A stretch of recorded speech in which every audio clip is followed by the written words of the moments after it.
What's up, guys? This is Divine Connection, Season 2. I'm Pebbles. And I'm Karina. And today we have a special guest with us. It's your boy Nsty We're here at the BANDO. What's poppin'? What up? We're at the BANDO studio. Oh, yep. Over here in Chino. If you guys haven't checked it out, you need to check it out. Sick ass setup. No matter where you go, no matter where you look, the setup is like sick. Every single corner, man. I'm Fire like shots. astounded everywhere. Rent your studio right here. Come and rent time right here with my boy Nasty West at the BANDO. For real, you gotta get you some of that. That's what I'm talking about. Good looking, homies. I appreciate you guys. Yeah. So tell us a bit about yourself. Where you want to start off? Shit, man. Well, I was born in City of Commerce and raised pretty much everywhere out there from Montebello, East Los, fucking. Then like around third grade, made my way out here to IE, Ontario, Upland, fucking everywhere, man. I'm a Rolling Stone, so I'd be just. He's like, I get Wherever I get around. everywhere, fucking anywhere Section 8 accepted us, we was right there. So we was tripping. That's that real LA lifestyle. For real. For man. real. Hey, so tell us, like, where do your parents come from? My mom's from East Los and my dad's from Commerce. You know, he grew up in Bandini area right there, Rosewood. And my mom grew up right there across the street from Gary High School. And yeah, you know, I'm an LA baby for sure. Just IE raised. Are you the only baby? No, man, I'm one of four. My mom had a daughter named Desiree, and my dad had a daughter named Desiree. Oh. So I have two Desirees in the family, Big Des and Little Des. And then my little baby brother, Demetrius. So yeah, I'm the middle child, man. The golden one. The golden child. They always are. Are you the only boy? No, it's me and him, Demetrius. So it's me and him, and then the two older Deses. So Two and two? Yeah, All definitely. right. So your mom and dad have their two girls and their two boys. Yeah, two separate. So they had their daughters in different lives, and then They came together. and had two boys, me and my brother. Oh, that's okay. special. That's dope. Right. That's super cool. Yeah. So your big sisters always took care of you? Yeah, definitely, man. They used to fucking scold me. My big sister, Big Des, rest in peace. She would pull the fuck out of my ear, man, and she would get me, man. I miss her so much, but yeah, she was definitely the rock for sure. She used to get me. Tell us what it was like in your childhood. Like, what was it like growing up in your house? I was raised with a lot of love, dude. I was raised old school where we still kiss our tios and tias, you know, on their cheek. I still do to this day. I give hugs and kisses all day to my family. And I see my friends and friends these days, they're not raised like that. They weren't raised with a lot of love and affection. I was, you know, I'm fortunate for that. So, you know, I trip out, you know. I always tell people, too, I'm like, I'm a hugger, sorry. So I don't care if you're awkward or whatever, but you're Yeah. about to bring it in right quick. Straight up, man. I think that's better, you know. It makes you closer to people, and, you know, people feel that comfort. You know, some people don't have that kind of love in life, and some people do need it. I know I need a motherfucker hug sometimes, Yeah, we all do. you know. That's right. So, you just mentioned that you did live in a lot of Section 8. Where do you think that your success in part of growing up in that made you want to, you know, get into this industry? Shit, just seeing my mom struggle and my dad. My dad was always fucking partying for sure. My mom stopped early on. She became a counselor at, say, a charter school for the youth and stuff like that. She was always, you know, counseling the youth and stuff like that. And my dad was always partying for sure until he passed away. He died at 52 in 2012. Wow, he was young. And so did my sister. She passed away at 31. She had 5 kids. She drank herself to death for sure. And then the following year after that, I almost died. And I went sober at 21 years old. I went sober for 10 years. almost died? Yeah, I was drinking like an idiot. You know, we have addictive personalities in Yeah. the family for sure. And we don't know how to cope. We're fucking little big babies and shit big time. So, you know. And I'm only drinking right now because I'm celebrating, you know. It's a good time, you know. I know how to stop now. You know, I have like good. 1 or 2 beers and I get all buzzed. That's good. That's good. So where would you say that, you know, in your journey as far as growing up in the Section 8 and seeing your family being, you know, drinking and having an addiction problem, even yourself, how do you feel? When was the point where you were like, I want to become and do?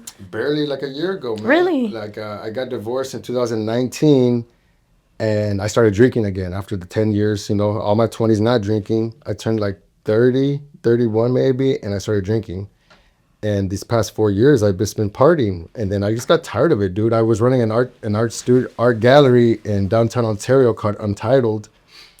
and I was fortunate enough they fronted me a whole studio, for myself. All I had to do is curate the art studio.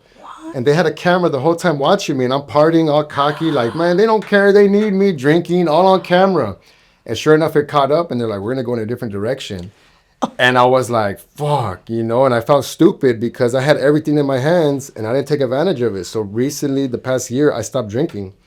Congratulations. Thank you. I have one or two drinks for sure, but literally, I just felt like I'm done failing, So I just went full on, and I've only been doing photography for a year. Oh, really? It's only Only been a year. But I've been a model for 13 years. Oh, okay. And I was just tired of failing. At some point, I think it gets old. It gets super old. So it's just, it's just time to, I already hit my 30s. So I was like, that midlife crisis shit hit hard, Yeah. Went to rehab and stuff like that. So I was like, enough's enough. When did you get into your modeling journey? 13 years ago, man. 13? My first photo shoot was with Streetwise Gear, George Peniche, Wow. who was Nip's road manager at the time. And I was posting on my Instagram at that time all my West Coast music. I'm a big music head. So I would be posting on my gram like CD covers, quotes, and stuff like that. And they found me on there. They're like, hey, would you like to model for Streetwise? And I was like, I'm not a model at that time. And I was like, it got to my head. Like, I was like, fuck yeah, I'm a model now, this and that. Especially for Streetwise, for like, if you're from the hood, that's what we mainly bought was Streetwise and OG Family. Yeah. Mm-hmm. And, Pro Club and stuff, Shotgun and stuff like that, the plain T's, Triple A's. Yeah, so, the Streetwise was the logo. Yeah, it definitely was. So that was my first photo shoot with them. Shout out George Peniche. And, that's when I started. And this was 2013, 14. So, yeah, man. I've been, just going. Before that, I was, like, trying to take pictures in the clothes. And then they finally seen them. And that's when it started. Well, let's go back to, like, your childhood. Yeah. So, growing up with your mom and your dad, at what age was it when your dad passed away? Like, how old were you? I was 20 when he passed away. So you were already an adult. Yeah, and definitely. What about your sister? Same? You were already grown? Yeah, so he died in 2012, and she passed away 2011. And take us back a little bit, like what it was like living with them when they were alive. We were at 16 years old. I was a grown little man. I was selling crack for my dad. Now I would say dope, but these kids these days, they don't know what that is. They'll be like, oh, it's weed. Like, no, motherfucker, it was really crack rock. And I was a bad little, I was never a gangbanger. I was around, all my stepsisters were gangbangers. My mom's family was, my uncles and stuff from Montavia and stuff like that. My dad was from Bandini Midgets. That's a very old hood in Commerce. So I was always a little tag banger, but I was selling for the hood at a young age. So I was grown at like 16. Wow. And I was forced to have good communication skills with, if you're selling to every hood, you got to fucking know how to talk to them. So, a real young man, I was, I learned, just differently than these kids, I wasn't raised a normal kid at all, and it sucked, but, it molded me to a person to know better, to just, not go in certain directions for sure. Most definitely. Yeah, you're doing a great job. I appreciate that. I try. Were you good in school? How was it at school? I was a good kid, actually. I dropped out in the beginning of 10th grade, but I always had like B's and C's for sure. I wasn't dumb, but I just thought I was funny. I thought I was a class clown. Yeah, I was one of those guys. Look at me, and you like the attention. Definitely, I think everyone does. They just no one likes to fuck with me. Right. But you were actually funny though. But yeah, definitely. I thought I was. You would actually get all the attention. I thought I was. No, well that's cool. So your life was pretty much like you grew up quick. And then what was it like with your siblings though? Nobody was telling you like, hey, slow down or nothing? They were, but they couldn't, What about your parents? My mom and dad split up when I turned maybe like 13, 14. So they did it. My dad lived back in LA City Commerce, and we lived in IE at the time. So they broke up early on. My dad was a big alcoholic for sure. And that don't mix when my mom was over here, being working at a charter school for the youth and stuff, trying to be, wow. Straight, sober and stuff like that.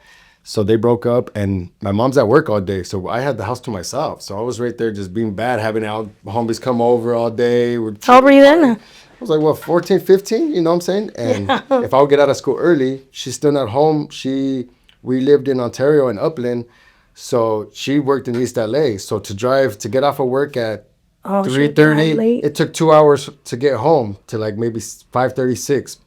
So I had 3 hours, 2 hours to fuck around and chill, you know. So she couldn't tell me what to do. Damn. Yeah. Well, note to self: don't leave my kids No. for 2-3. Don't leave my kids at home at this age. Nah, but so then your mom was basically a single mom after then working. Yeah, definitely. Yeah, she did it. She still don't want to date. She's so bougie. She was like, I ain't got time for a man. I'm like, Mom, you're getting older. I don't want you to be alone. She's like, I don't need nobody. She's so independent. Oh man. But it seems like she's putting her energy into something else. You were telling me earlier that she's being really Yes. within the community and stuff. Yeah, she works for the kids that are being human trafficked right now, and she's a Wow. counselor for them.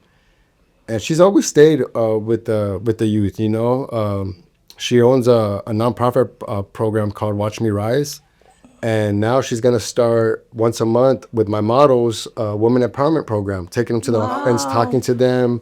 Because my mom knows that she knows what it's like to struggle. She knows what it's like to deal with depression, drugs, having your family be involved in that. And having your family involved in that takes a toll on you too. You know, you're not fucking happy if your family's going through it. You know? Yeah. I'm sure she's one of your inspirations. Big time. Oh hell yeah. Your main. I wasn't a mama's boy until my dad passed away. Cause then I knew what it was like to lose a parent. So I was always a daddy's boy. Like, you know, when he was still alive, I would go live with him in LA. I would stay in Watts just to be closer to him because I was his caretaker towards the end. So even though, you know, he was still independent, he was getting older, you know, due to the drinking and stuff. So I was his caretaker too. So was that their only addictions? You know, your dad and your sister was drinking. Yeah, definitely. That was their main addiction. And what did they pass away of cirrhosis of the liver? Yup. When my sister passed, it was unexpected. She just drank crazy. She drank vodka like water. Like she didn't drink beer. She drank vodka, the little fucking $7 bottles like that. And she would drink it like water. So we would have to hide the vodka bottles from her. And I remember one time I took one from her and I'm in my car like this, and I look up at the window. She's at the window like a scary movie. She's like, you know, she's right there staring at me like, give my bottle, motherfucker. And I'm like, fuck. So she was crazy. I miss her so much. Do you know what pushed your sister to have a drinking problem? Yeah, her baby daddy, what's it called? Like when she lost him, because we were crazy. When you drink, we're not normal alcoholics. We get real rowdy. We get real emotional. And that pushes people away. You know, no one wants someone that's too much. You know, when you're too extra, it's like, hey, you're doing way too much now. And I know that took a toll on her for sure, losing the love of her life. And then he took she had twins. She had 5 kids. So she had twins, Louis, you know, Isabella, and Sammy. So when he took the first 3 away, Louis and Sydney and Sarah away, she was depressed. So they were going to court for custody. And while my dad was paying for her court, she still had 2 more babies. So my dad was like, you fucking bitch. Like, I'm over here paying for to get your kids back. And you're having she had 2, not 1 baby, 2 more babies with the same guy that she's going to court against. Oh my God. So you could see where it's like, she like was that. in love and she hated this motherfucker. At the same Damn. time. That's real, though. Yes. Or the real Crazy. life situations, though, you know? Oh, yeah. It was horrible, but... And then when she passed, I just remember the look on his face. His name was Chato, man. And he was from Choppers. He was from C12. But he's a good man, dude. This guy worked. He's still a construction worker. When she died, I started taking care of the kids for him while he was at work in City Commerce. I would watch them pick them up from school. I was taking them on their field trips. I was just gonna ask you, how were you affected by it? Oh, I didn't know she was gonna go. I remember like it was so bad because I would ignore her calls.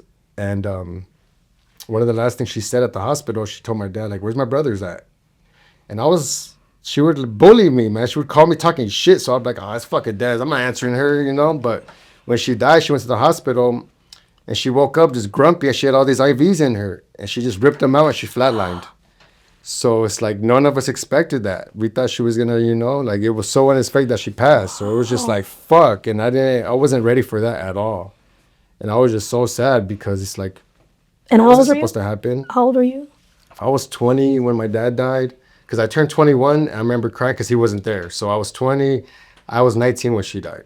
How did this impact you? Oh, it was bad. I For drank how more. long? Yeah. For like 2 years. For like 2.5 years, I drank ugly when she died. And then a year later, my dad died. I felt like she took my dad with her. and I drank this ugly. Like I just didn't even want to live. I was just a big crybaby. In the process of your drinking, what made you slowly realize that you had goals and dreams? Like, cause I got married young. At 22, I got married, and I was raised. Even though I was bad, like I was still raised on morals and being a classic man. Like I believed in love for sure. So I went to school while I was going to school while he was passing away, and he didn't tell me he had cancer because I was going to school for engineering and programming for a machinist. And when on Christmas Eve, dude, I went to pick him up, and he was like, I don't feel good. He used to smoke sherm too. damn. And I picked him up on Christmas Eve, and he was like, I don't feel good, Mio. And I'm cussing at him. I'm like, motherfucker, like on Christmas Eve, dude, I took him to the hospital, and he falls asleep, and the doctor comes in, yeah, level 4, stage 4 cancer. And I'm like, I didn't know nothing. I didn't know. And I'm just looking, and he's asleep, and he wakes up. I'm like, motherfucker, you didn't tell me? What the fuck? And he just looked at me and goes back to, like, lays down with his eyes closed, and he's like, I don't want you to fuck up my life like, I don't want you to fuck up your life like I did. And I was just crying because I was going to school at that time, and I was taking care of him, and I was living in Watts at my cousin's house, taking care of him in Commerce. And then I was like, all right, I'm going to go to school for something. So I went back to school over here in Ontario, and that was his last year he had. And I didn't know that. Like, he didn't tell me he had cancer. So I'm like, you fucker, like, you didn't tell me. And then he was just like, well, I wasn't going to tell you so you could stop going to school. And within a month so Christmas Eve, I found out he had cancer. He died January 20th, so not even a month. We didn't have one last convo, one last anything. Like, I didn't get to tell my dad. Like, just, it took him so quick. And I could just see him, like, lose his mind and lose his memory. One time, like, when I was feeding him, he didn't know who I was anymore. So I had to look, and he was like, hey, man, stop tripping. Hey, homie, stop tripping on me. I was like, Dad, it's me. And he didn't recognize me no more. So I was like, fuck. It was just the worst thing ever. Yeah, I'm sure that sounds very, very, Oh, yeah. Cheers to you, Pop. Shit. yeah. I feel like addictions to drinking or any addiction, they really just, they also affect everybody in the family, not just the people that pass away, or like the ones directly, doing the drugs, or the ones directly that have the addictions. Like, little do they know it affects everyone around them, because I think losing people too early or too soon, like, takes a real toll on us too, emotionally. Big time. But I think a lot of things with addiction too stems from something much more deeper. Like, your dad couldn't even tell you that he was, trying to beat this, and that's probably something that he's done all his life.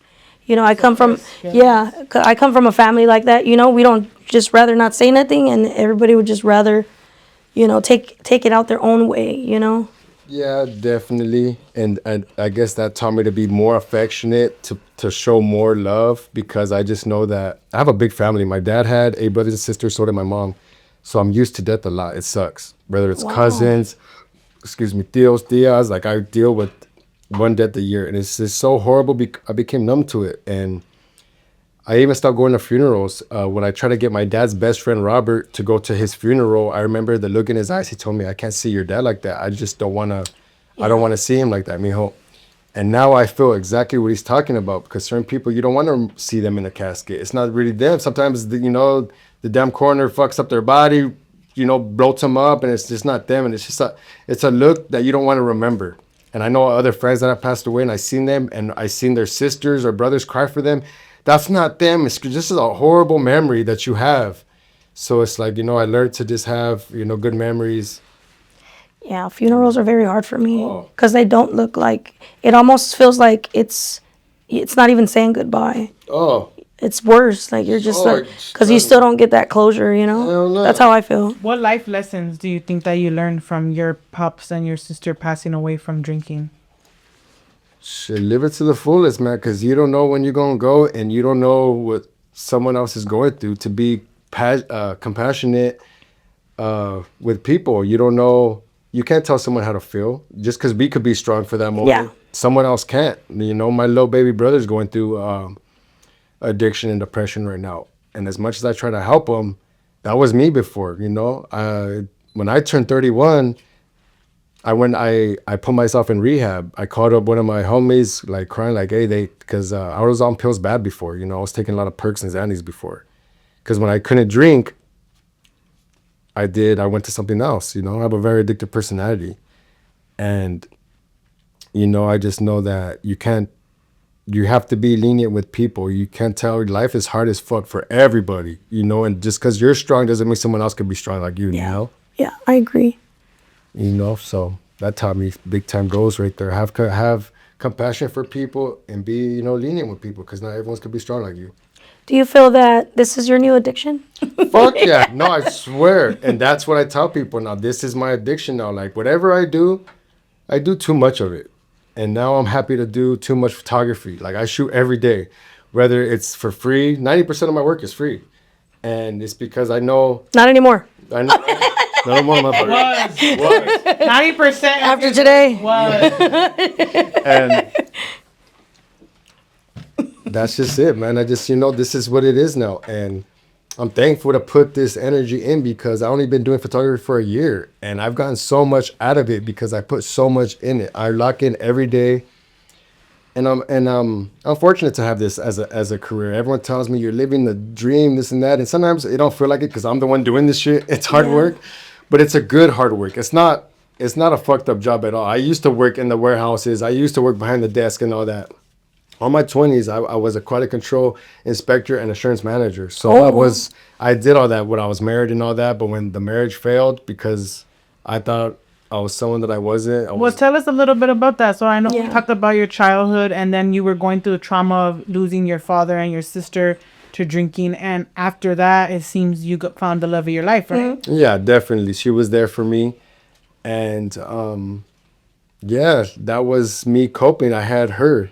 So she was a stay-at-home wife, and I was working every day. Here, get your nails done, man. I want you to be home. How'd you guys meet? Tell us the love story. Off on MySpace. MySpace. Shout out MySpace. What song did you have on your profile? It was X-rated. Kick it tonight. Oh my God! I remember. Fell in love. You remember? I remember that Sauce. He had the sauce. shit. It was old school as fuck, dude. And I met her through that, and yeah, dude. What did you tell her when you seen her picture? Where you're like, hey, love. Damn it! Remember that when the homies used to say that? Damn it! Wait, did you use damn space it or did you put it all together? DAMMET. Trying to be all suave. Did you put like multiple M's? Damn. Man. Remember when you used to have the graphics going down? Yeah. Like those, That was like techno, right? Remember techno? Huh? God, fucking MySpace, dude. That shit opened the door to all that social media shit. Yeah, did. Yeah. Did. So you met her on MySpace and you were like, "What's up? Can I take you on a date or what?" Like, let me. Shit with no car. What's up, babe? You want to pull up to my mom's? Hey, and so that's how love be though, because we'd be all for it. Girls would be like, "Okay, I'll take the Hey, train. you wanna I'll know- take the bus." over there." Well, no trip. I had a lie with her to get with her because she was She had a lot. she was 18 and I was still 16. Stop. I mean, I thought only women did this. and fucking, I was like, yeah, I'm 17. I'm about to be 18 in a couple months. Line. Fucking lying ass motherfucker. And yeah, fucking when I finally did get her to fall in love with me and all that, I was like, I got something to tell you. She was like, what? You got kids? I was like, yo, I'm only fucking 16 and a half. Oh my God. Or I might have been 17, but I was below 18. It was one of those for sure. And I'm underage. yeah. I'm underage. You still want to fuck? Well, it's too late. I already did mine. So I backed her that way. I was a little fucking lying ass She was motherfucker. like, "Fuck."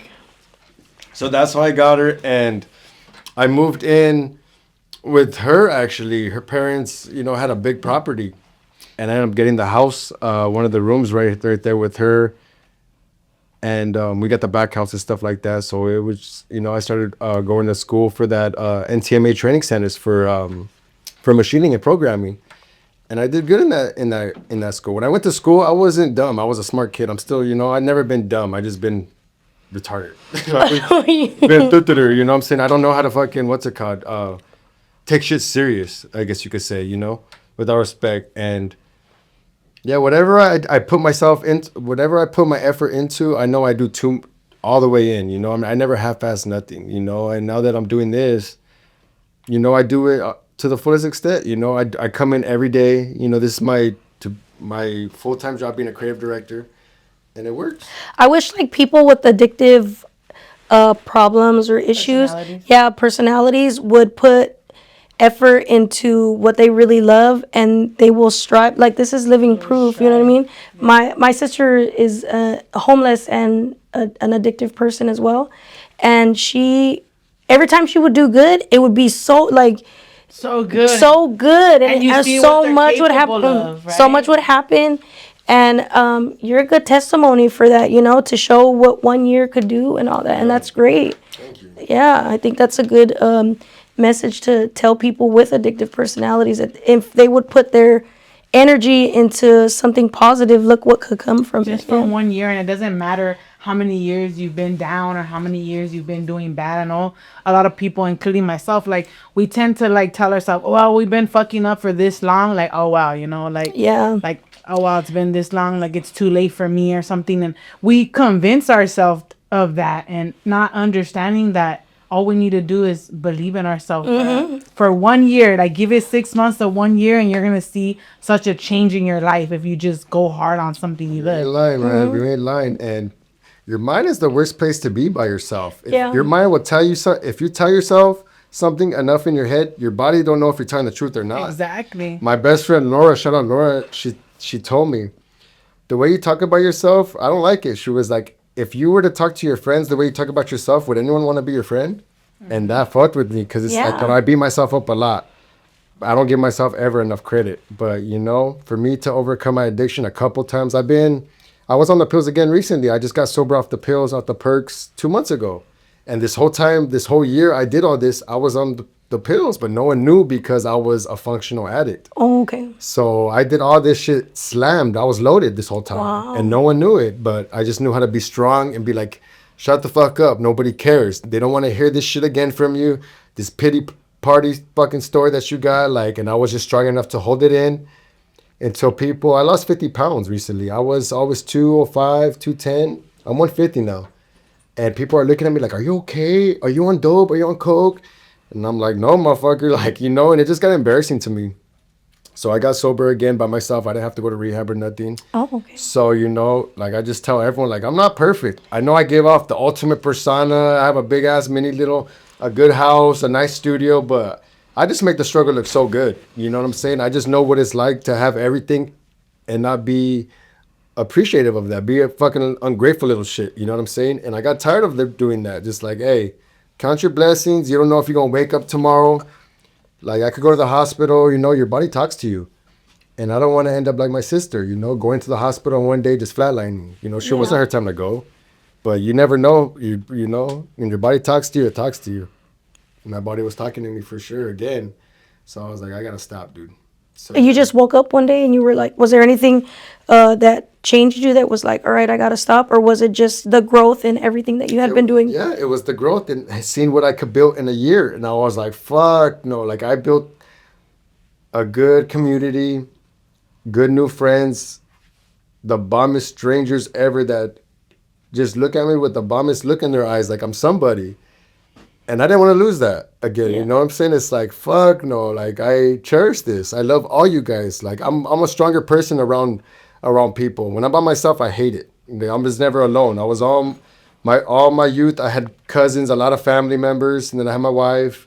And then when I got divorced, I was alone in my room, smacked back on the pills and stuff like that, doing a lot of coke, drinking.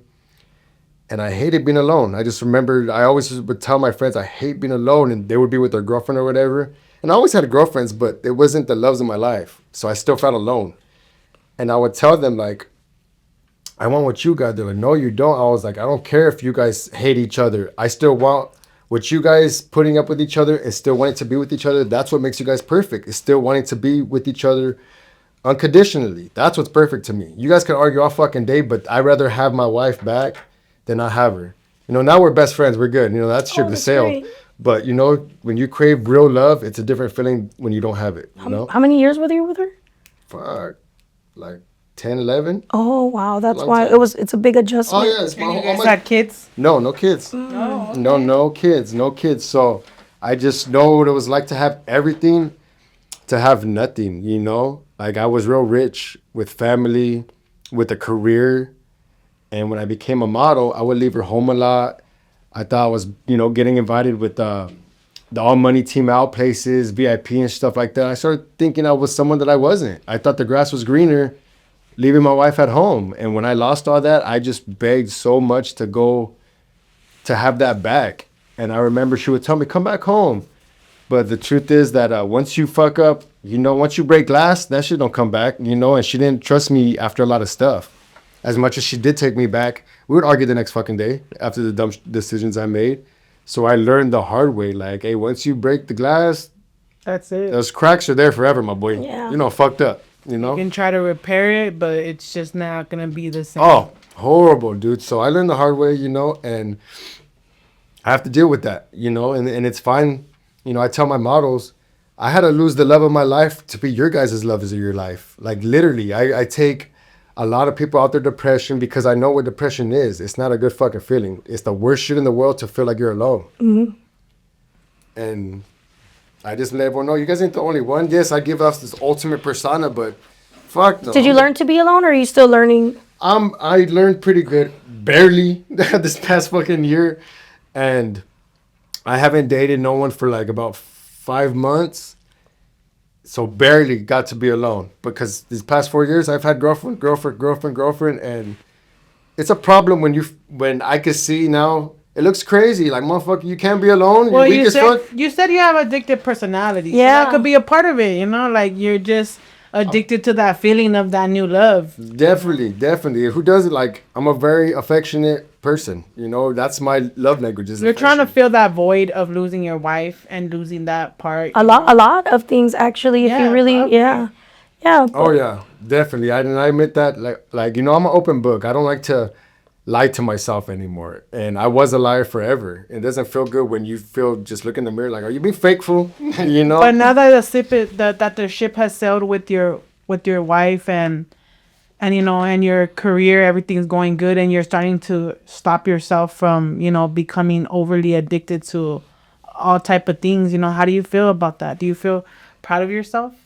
Big time. Fuck yeah. And Are you giving yourself enough? Yeah, are you patting yourself on the back now? Barely am, because I do like to beat myself up, and we shouldn't. We need to learn to celebrate our wins and not dread our downfall all the time, because at the end of the day, what do we look like being weak all fucking day? Like yesterday I drove my best friend to her pad, and I was like, I'm a fucking crybaby. I'm a little weenie sometimes. And she was like, you need to stop telling yourself that. Your body doesn't know if you're telling the truth or not. She was like, I'm a strong man. I do this. Like, remind yourself. And I do know that stuff, but you can't be telling yourself all your fucking, your problems all day. Like, it doesn't help. It doesn't help to remind yourself how many times you failed. Remind yourself how much good shit you did. Yeah, I think a lot of us fail to look at the accomplishments that we've made, because all we do is ever guilt trip ourselves on the stuff we've messed up on. But if you pile all the good stuff together, that in itself will make you feel like great, course. Yeah, no, definitely. You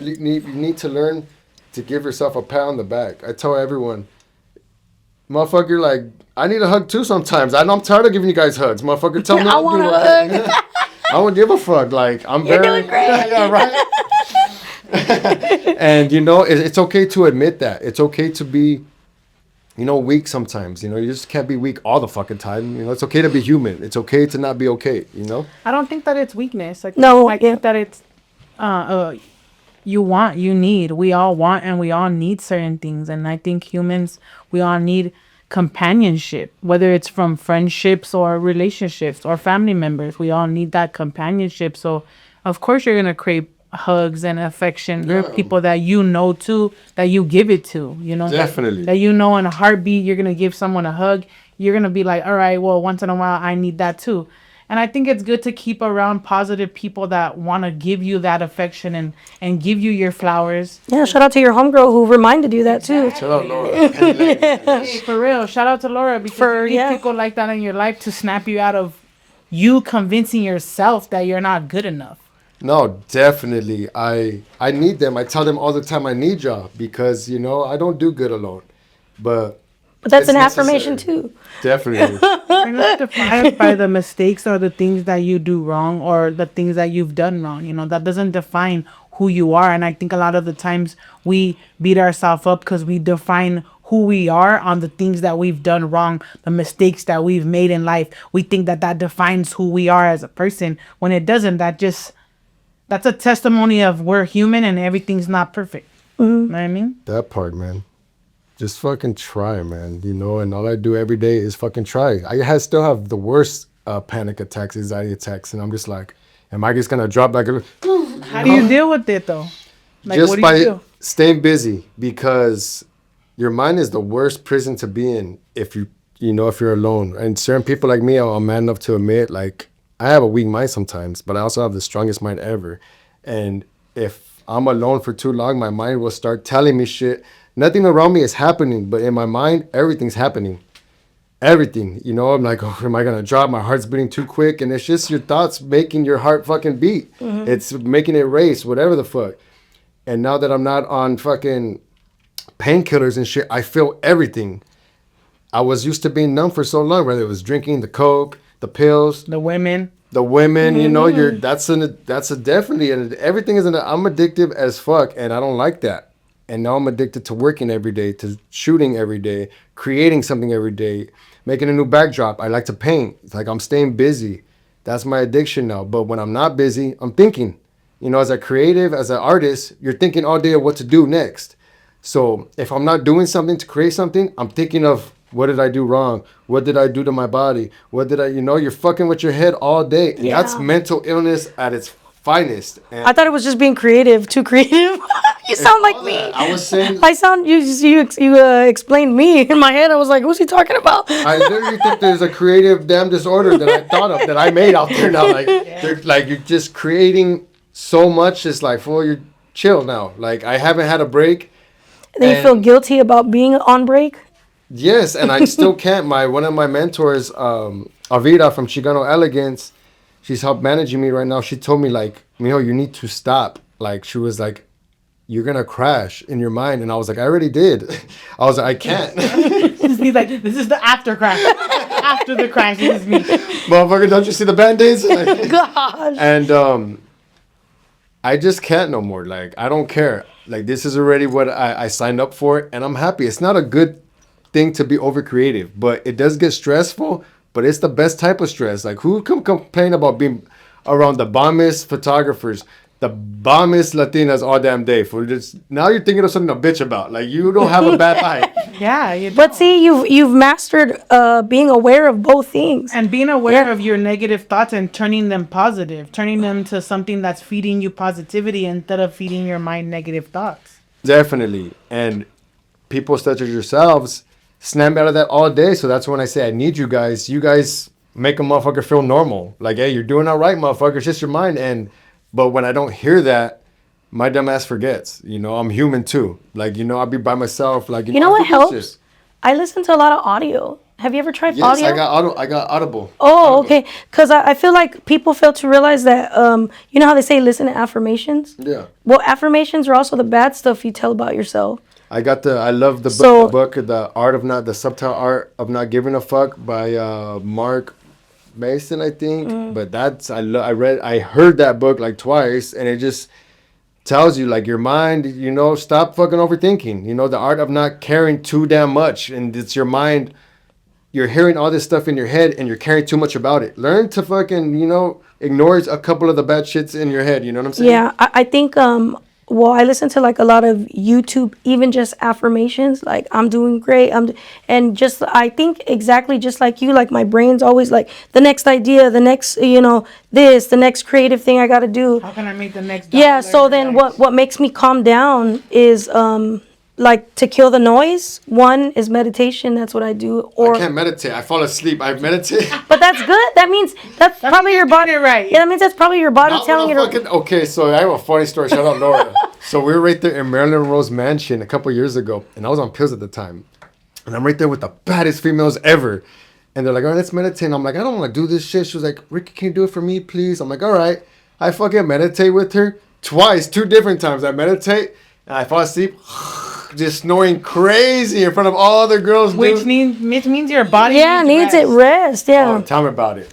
And then a second time we did it again, the same thing. So I was like, fool, I was embarrassing myself a lot. No. Like everywhere I would go. Try it when you're alone, then. I know. Or right?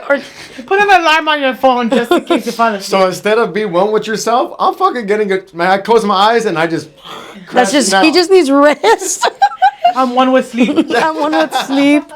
You ain't lying, dude. So I don't do good with meditation because at the end of the day, It's just killing the noise, you know what I mean? Or like I said, I think audio is good to, well, for me, it's helped me to kill the noise. Like instead of my brain going, I'm like just focusing on what the audio is saying. Overthinking, Yeah. so last night, I normally I'm always with headphones. And yesterday I was hearing rain, to go to sleep because I can't sleep no more. Like I have a sleeping disorder now, and I didn't get diagnosed with it, but I know it's a problem for me to go to sleep every day at 3 to 5 in the morning. I'm up thinking all the fucking time. And even if I'm dead tired yesterday, I worked the whole quinceañera for 6 hours.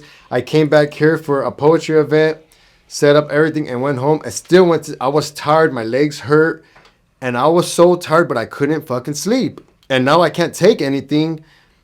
I should have took some melatonin, but I don't. I don't want to take nothing because I know how addictive I fucking am. You don't want to be dependent. Yes, I'm super dependent on everything, and I'm gonna take the whole melatonin. yes, for real. Give me some fucking NyQuil. Do something. I think what shit. I think what helps me is forcing myself to wake up because I have those kind of You nights gotta too. clear your brain. If your brain's bouncing around, there's nothing. You're not gonna get some good. I purposely force myself to wake up. Like, let's just say you fell asleep at 3. I'll wake up at 6. I wake up normally without early still, so that's how I know my Oh my brain is gosh, at rest. really? I could wake up before 8 o'clock every day without an alarm, and I'm like, I'm still tired. So today, because I knew I had this podcast, and I was so excited about it. I'm so happy, you guys. Yay. I'm flattered you guys wanted me on this podcast. Because it lets me know I'm doing something right. Of course. You know what I'm Yeah. saying? And it means a lot to me. Having everyone reach out. And now people get to hear your story. Yeah, and I know my story helps people, so I'm very vocal about the addiction, the family problems, because some people, especially the younger generation, they feel the need to have the ultimate strong persona that's not realistic with everybody. It's okay to not be okay.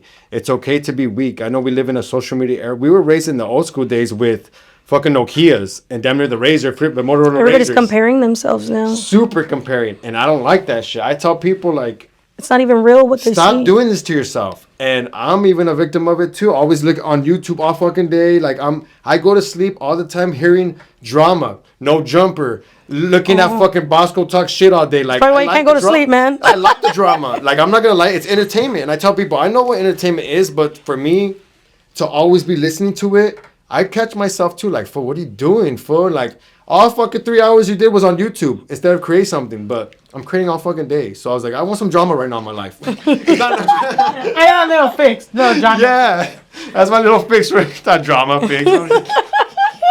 But no, I'm too peaceful right now. I'm not getting yelled at by my girl. I was just gonna say, I think naturally us, like people, like more, I don't know, me, you, sounds like you too. We're used to so much chaos that when we finally have peace, we look for chaos in other ways because even that is addictive. I think Peace, something ain't right. I need to go look at some bitches There's fighting. too much peace going around here. it's a setup. Too good to be true. I know something's about to go. Something's about to. I'm all, It's a setup. It's a setup. For I'm too happy right now, mama. Yeah. you're watching Something's about to Norteños go versus wrong, but I Sureños. know. No, it's true. I'm on listening. Haters out. Us. That's our God. mind. That's our mind convincing us that good things can't happen to us. That's our mind convincing us that this could never happen to me. And that's exactly like we're the only ones stopping us from being 1,000%. Yeah, successful. it's just us. It's our mind. It definitely is. It's And- you versus you. And all fucking day, I tell people, I'm always encouraging them, stop. Now's the time. We waited long enough. Just do it now. Stop overthinking. And I tell people, I don't always go by my own I don't practice what I preach, motherfucker. I'm a human too. I be crying by myself. I'll be telling you guys, do it. Go for it. And I'll be right there like fucking ready to jump in the fucking, and ready to jump in the ropes too. But I still do it whether I'm afraid or not because I know what it's like to wait fucking forever for shit. And right now, I know I post like 20 stories a day. The normal person, my normal creators, they're like, fool, you're posting too much. The algorithm, post once a day, 3 times, you get viewers. I was like, I'm not doing it for the views, motherfucker. I am the view. I know what I bring to the table, motherfucker. Like, I do it. You have so much content to put out, you're just like, I'm not waiting. Not enough time. It's not enough time no more. And I do feel like I don't got a lot of time. The way I partied, the way my dad passed away early, the way my sister did, I partied just as bad as them. So I'm scared right now. And I just got no time to wait. You know what I'm saying? At least if I'm doing something, it gotta go. Today when I posted the setup, it's posting. I don't got time to wait for a rollout, grand fucking red carpet shit. No. I tell all of us, we are the fucking rollout. We are us. Like, if we're popping, have faith in yourself. What the fuck? Ain't no perfect time to wait, because right now's the best time. That's it, guys. Like, that's all I want to push to everybody. Like, if I see something, I tell my models, if I see you guys as the baddest people ever, these fucking nerds out there are drooling over you guys. Give them something to look at. Whether it's your content, whatever the fuck. Because I know I'm waiting for just you. There's a million of y'all out there. There's a million photographers, creators. And we ain't special. We might feel it. Of course, we are special. We're one of ones. But there's so much creativity right now. I seen a post today. It says, in a world where we're waiting for that once in a lifetime look, every day there's creators posting stuff every day. There's too much competition. And just post. That's going to be your signature. That's you. Can no one be you? Your creative mind is just you. So let us see it. Stop waiting for one day post when we're over here watching how many of the 2,000 followers. We're watching everyone's post. Yeah. Like, just say a CD. Like, oh, this CD, this CD. I'm not remembering this damn CD. I'm watching this next one right now. This next one. There's too much out there. Post it. There's no time to wait no more, dude. Too much out there. Not enough time. And the way we fucking lived, the way I lived, there's no telling what's going to happen. My body damn near talking to me right now. And I ain't got no time to wait. So whatever I work on is going out. That's crazy, right? It's like a feeling of like your time is ticking. All day. I've seen it. I've seen people go on an accident. I've seen the healthiest people go by accident. Oh, they got cancer out of nowhere. Fuck no. That shit scares the fuck out of me. I'm scared by the way we lived, The people you be around sometimes getting you involved in some shit. Fuck no. Like, I'm very fortunate. And now I breed fucking exotic cats for a living. Oh, I seen that. And tell us I feel about like that. a fucking That's cool. cat. You know what I'm saying? Just like, I ain't got 9 lives, motherfucker. I'm on my fucking 12th. I ain't got no So time. you're doing this time that you feel that you have left. You're gonna utilize it. Big time on every level. Great. Like, I'm not waiting for shit. And I push that with all my peeps that if I see, like I said, if I see the bombest thing in you guys, there's something to you guys. You know what I'm saying? And you can't fake the motion. You can't fake personality. If you guys got that, you guys got that. Can no one be that? You know what I'm saying? If I tell everyone, be extra, be super extra. Can no one be you? They could try to and do that, but the highest form of flattery, or I don't know what the fuck I'm saying, but is imitation. That's a good thing. You did your job if someone's trying to be like you. Thank you. I did my motherfucking job. Pass on. I hear a lot of people that are always like, oh, this girl wants to be like me. Oh, you want to be like me? Or the guys are like, oh, you want to be like me? And it's like, what? Like, we all want to be like each other because we're all dressing like each other. We're all acting like each other. We're all mimicking each other. We're all getting gain from how each other dresses, how each other talk. I literally seen a video that some girl was speaking positivity, but because some other girl copied word for word of the positivity, she's like, look at this girl, look at me. I'm like, a copy word. I'm like, she's spreading positivity. Like, people do that all the time. Isn't it good that she spread your word to everybody else? God forbid a homegirl read your book and wants to Like fucking... wants to tell everybody about it. Yeah, man, I can't stand that, but it comes with it. You know like what I'm saying? bullying, And man. I've had my favorite photographers, because I've been a model for forever. And I've had my photographers unfollow me since I started doing photography. Stop. It's not my fucking fault, my boy. I have better sauce than you. It's not my fault. My fucking ravioli tastes better than yours, my boy. Like, fuck, my bad. There's some people that believe, you have to do the photography thing for so many years to be a professional. But I feel like I see some people that come in on their first year and they're good. But I think that's because it's probably already within you, and because you've been so closed off for yourself, putting your energy into something else, like you said, your addiction or women or whatever it's been, You're you suppressing discovered you discovered You're yourself. suppressing your talent. I So think for that's people what to be I like, was oh yeah, for people to, Definitely, you know, suppressing creativity. yeah, you're suppressing Whatever. that because you're going through so many traumatic things, or you're going through these things that are telling you you're not good enough, or your ideas aren't good enough, and then one day you take a chance on yourself, and then you blow up, and boom, all the ideas that you ever thought about that you thought maybe weren't good enough are 10,000 times better than what you ever expected. People are gonna love it. Like, people are gonna love the realness, the rawness of it. You know. That's saying, don't be scared. They gonna love you. You know, like straight up. And that's how I feel. It's like, if you could do something, do it. Don't fucking sit there thinking about doing it. Like, I just know I'm a model. I know what models want. I want all my motherfucking 2,000 pictures you took. I don't want the 10 pictures you want. So with my models, I give them all their raws. Wow. I give them, That's hey, a go first. ahead and edit all Oh, you nice. want. And that's what's making me win right now. It's kind of like too. You can't tell. I always tell people, like, as a photographer, what you like and what you think looks good is not everyone's Yeah. taste. So let a model choose how she thinks she looks good, because if you're saying I like these pictures, then you're basically saying you think I don't look good in the other ones. What if I think I look good? What if I'm so comfortable with myself? What if I'm so comfortable with my body and myself that I like every single shot? Yeah, even that's the bad true. ones, even the bad angles. Like, what if I love myself that much, but I like it all? You know, I mean, Why do photographers do that? I'm not. Because it's too their much work work? that goes out. it's just being, you know, wanting to be the main attraction, and they're not. I tell my models, I know I need you guys. A lot of photographers think they're just the center of attention. Oh, like They ego need- driven? Yeah, they need the models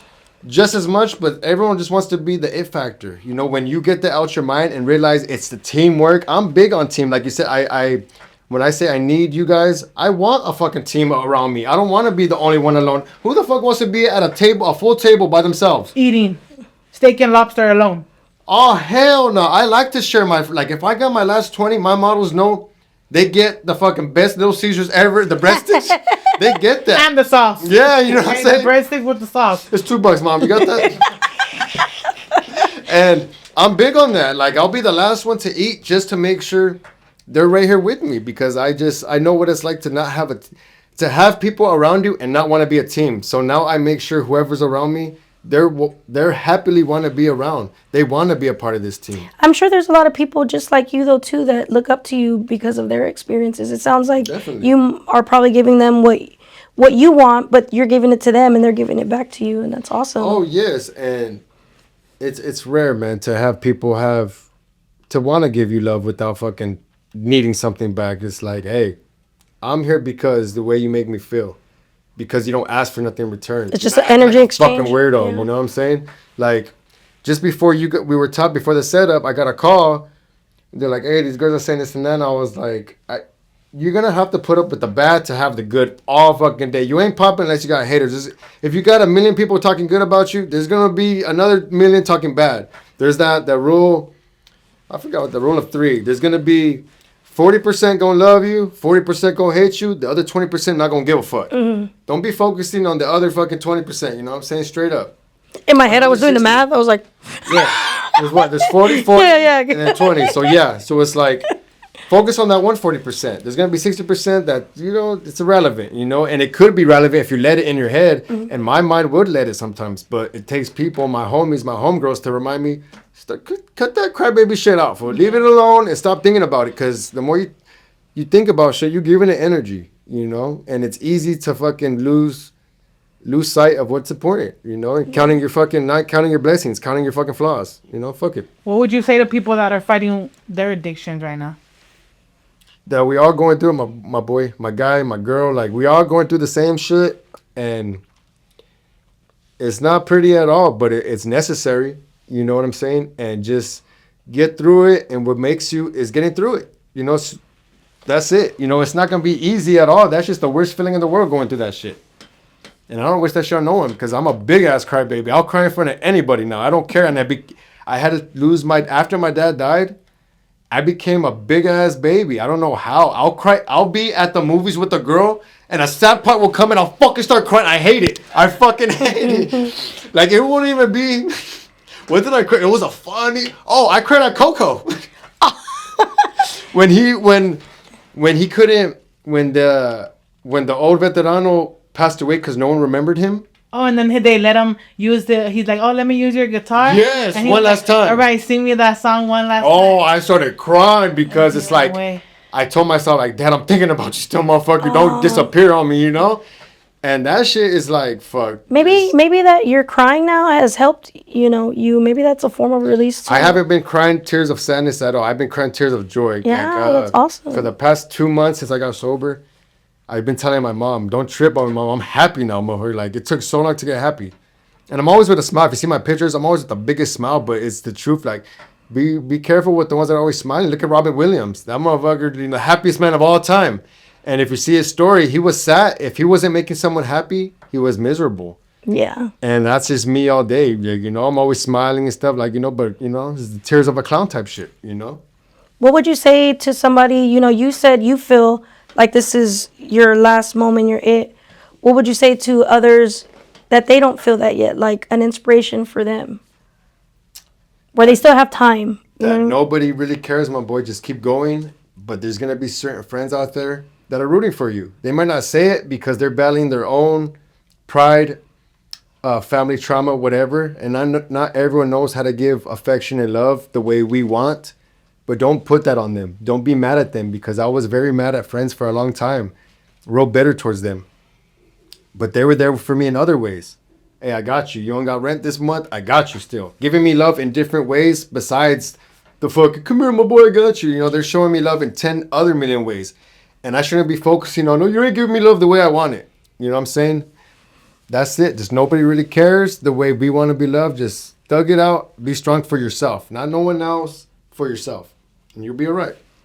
What are some, I mean, goals I feel are always gonna happen. Not that we're never happy, but we always want to hit the next.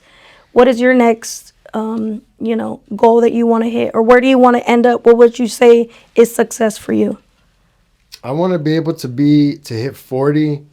I tell everyone, you got to put in your 10,000 hours, period. Whatever you're doing, put in your 10,000 hours. Don't think just because you had a couple good wins, that's it. Feet up. Fuck no. You got to put in your 10,000 hours. And I want to hit 40 years old and be able to kick my feet up and be a full-on director. Be like, hey, I just sit back and direct. You guys, I got a team of the baddest models, the baddest videographers and photographers. Because right now when I said I was going to be a creative director, I wasn't it yet, but I became that. I'm able to pull people together, photographers that can't get the models or cars like that, but they have the best skill ever. And to be able to pull people like that is not easy. They have to believe in you. They have to like you.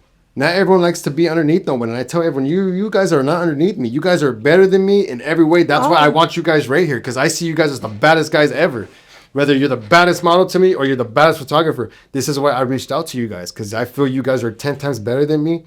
And I want you guys to do me times 1,000, but you guys, and that's what I'm doing right now as a creative director. I'm putting everyone in position with my drive, here, do this. I'm pushing them damn near in the pool. Get yours over here. And everyone's iffy, no, I want to post later and this and that. And I'm right there just in their ear. I know it's mad annoying, but I'm going to do it. And I know, I wish I had a homie like me fucking pushing me to do it. A lot of homies, most of them, they do thank me fool. Without you, I couldn't do this. I was like, you can always do that. You just need the right people in your corner. Your circle says everything about you.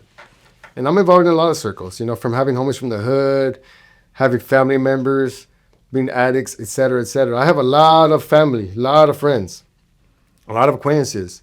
They're not always the best people for me, and now that I have all these creative strangers around me, and when I say strangers, they're not strangers, they're just people I don't know for longer than 5 years. So I do consider that stranger, because sometimes you don't really know someone after 10 years, damn it. A couple years. You could be with someone all the time, but you don't know their true intentions until shit really hits the fan. Yeah. And you see the way they really feel when they're mad or they're hurt or whatever, when they're emotional. Mm-hmm. So I've seen people switched up. I've lost my best friends over being emotional. I've had one of my best friends end my marriage.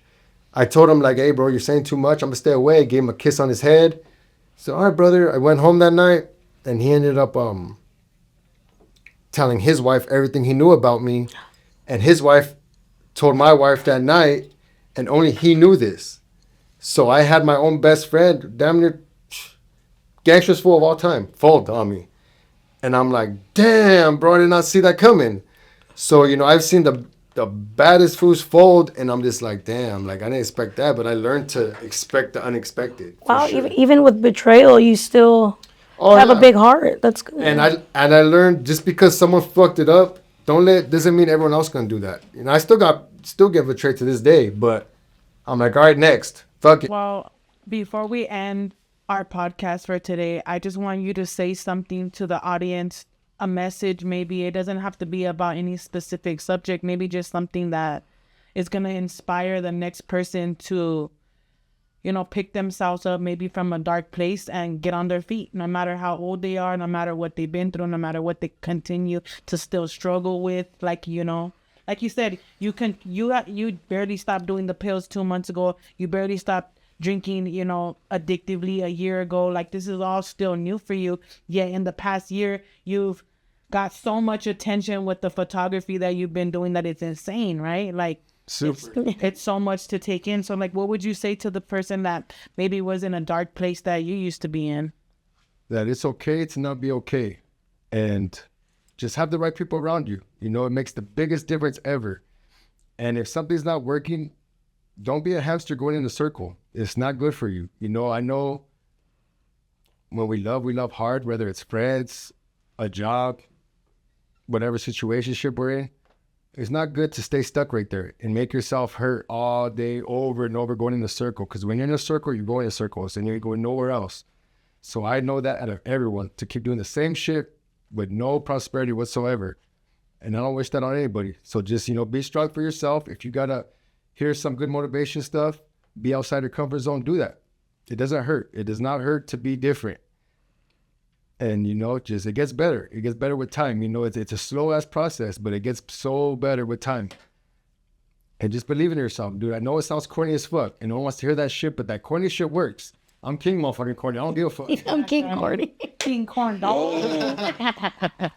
I love that. I love that message. If you- Well, yeah, thank you for letting us interview you today. Yeah, and if you want to shout out your, you know, even Shout out, you know, Pebs. Shout out Karina, the bombest host ever. I fuck with that. I'm definitely going to be a reoccurring guest. You know what I'm saying? Let's fuck up.